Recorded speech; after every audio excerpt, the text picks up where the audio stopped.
early 2026, before a single missile was fired, before any port was blockaded, before any government issued a formal warning, fuel prices at ordinary petrol stations across Europe and Southeast Asia began to climb.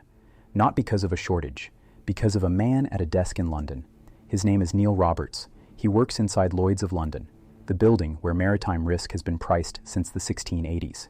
His job title, if you looked it up, sounds administrative. What it actually means is this: Roberts can change a number, and when that number moves, ships don't sail. This is unpriced risk. Everything made sense, right up until it didn't. The Strait of Hormuz is 33 kilometers wide at its narrowest point. Through that gap moves 21% of the world's oil supply every single day. No Navy closed it in 2026. No drone swarm shut it down. What Roberts adjusted was a war risk premium, a pricing decision, one line in a document, and the economic result was identical to a physical blockade. Think of it as a traffic light nobody elected, controlling a road half the world depends on. The light turned red. The ships stayed docked. The question is, who built that traffic light? And did anyone ever ask whether it could be weaponized? The number Roberts changed has a name. It's called a war risk premium, and it works like this. Every commercial ship that transits a dangerous stretch of ocean needs insurance. Not the kind that covers storms or engine failures. A separate policy, written by specialist underwriters, that covers the ship against acts of war, missiles, mines, seizures. Without that policy, no bank will finance the voyage, no port will receive the cargo, and no owner will send the crew. Roberts sits on a body called the Joint War Committee, a small group of underwriters who meet in private, review threat intelligence, and vote on which stretches of ocean are dangerous enough to require that extra policy. No cameras, no press release, no public hearing. When they add a body of water to their high-risk list, the cost of that extra insurance can jump by a factor of 10 overnight. That's not a figure of speech. In January 2024, before a single Houthi missile struck a commercial tanker in the Red Sea, war risk premiums for ships transiting the Gulf of Aden had already tripled. Shipping companies rerouted around the Cape of Good Hope, 11 extra days at sea, roughly $1 million in additional fuel, without being ordered to by any government. Nobody told them to go. The math told them to go. Roberts knows what that math did in 2024. By 2026, he's staring at a strait with no detour written anywhere on the map. Here is what Roberts is actually looking at when the Hormuz number moves. The premium that covers war damage, missiles, mines, seizure, is the first layer. For a tanker valued at $100 million, that premium sits at around $50,000 per voyage in normal times. When the Joint War Committee adds the Strait of Hormuz to its high-risk list, that figure climbs to somewhere between $500,000 and $1 million per voyage, per ship. But there's a second layer most people outside the industry never hear about. Separate institutions, called mutual clubs or P&I clubs, cover a ship's liabilities, crew injuries, pollution damage, collision claims. Think of them as a different insurance pool run by different actuaries, reviewing the same intelligence and arriving at the same conclusion. When the first premium spikes, the clubs raise their rates in parallel. Both charges land on the same shipping company at the same time, and neither contract has a ceiling. The company's operating officer in Singapore or Athens runs the numbers. He isn't asking whether the strait is militarily dangerous. He's asking whether the cost of insuring a transit now exceeds the value of completing it. By 2026, for a significant number of voyages, it did. The shipping company doesn't absorb that cost. It passes it to the oil buyer to the refiner to the distributor.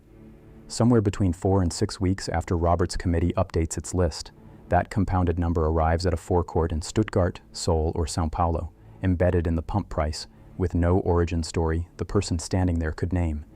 In 2024, Frontline, one of the largest publicly traded tanker operators in the world, disclosed that insurance costs had become the primary driver of its routing decisions, ranking ahead of the actual military threat assessment, not the missiles. The premium moved first. That asymmetry is sitting at the center of what Roberts now has to decide. In 2024, the Gulf of Aden had an escape route, 11 days south around Africa, expensive but possible. The Strait of Hormuz has no equivalent. When the number moves here, there is nowhere to reroute. The ships stop. Everything downstream stops with them.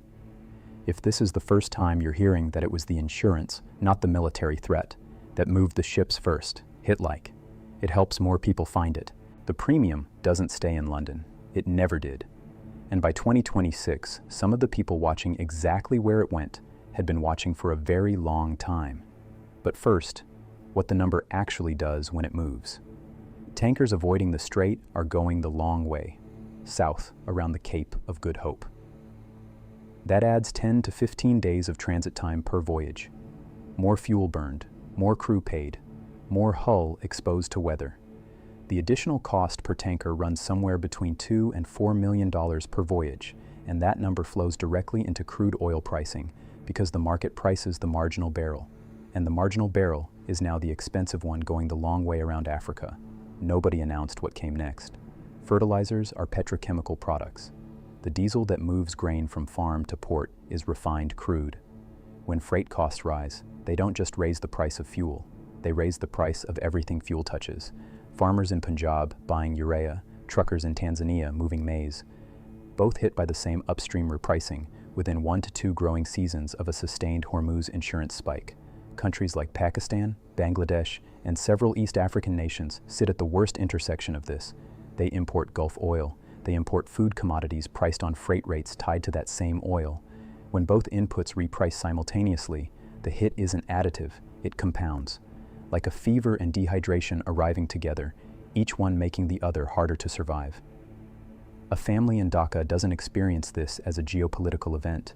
They experience it as a bag of rice that costs more than it did last month, and more again the month after that.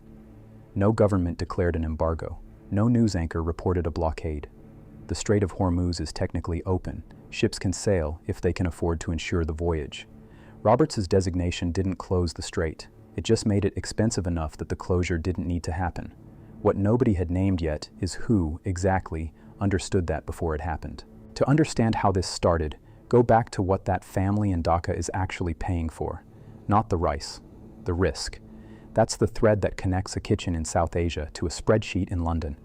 And the risk didn't originate in 2026. It was proven out in 2019 in the Persian Gulf with a handful of limpet mines and a strategy so cheap it barely registered as a military operation. Here's what nobody in the insurance market wanted to say out loud. Iran, and later Houthi actors operating from Yemen, don't need to close the Strait of Hormuz. They never did. Closing it requires a navy, sustained military presence, and an act of war that triggers international legal consequences none of those actors want. Making it appear uninsurable requires almost none of that. A few harassment incidents, some ambiguous mine attacks on tanker hulls, a seizure or two, filmed and released to the right channels. Because the target was never the ships, the target was Neil Roberts's spreadsheet. In 2019, a series of limpet mine attacks on tankers in the Gulf of Oman, attributed by US and UK intelligence to Iranian forces, though Tehran denied involvement, caused no sustained closure of the waterway, not a single day of military blockade. But war risk premiums spiked sharply within weeks, and the strait stayed open while the cost of insuring a voyage through it did not come back down at the same speed it went up. That asymmetry is the whole game. Attacks are fast and cheap to execute, premiums are fast to trigger, but trust, once priced out of a shipping lane, recovers slowly, like a stain that spreads in seconds and fades over months. Underwriters don't get fired for being cautious. They do get fired for paying out catastrophic losses they failed to model. The pressure only ever runs one direction.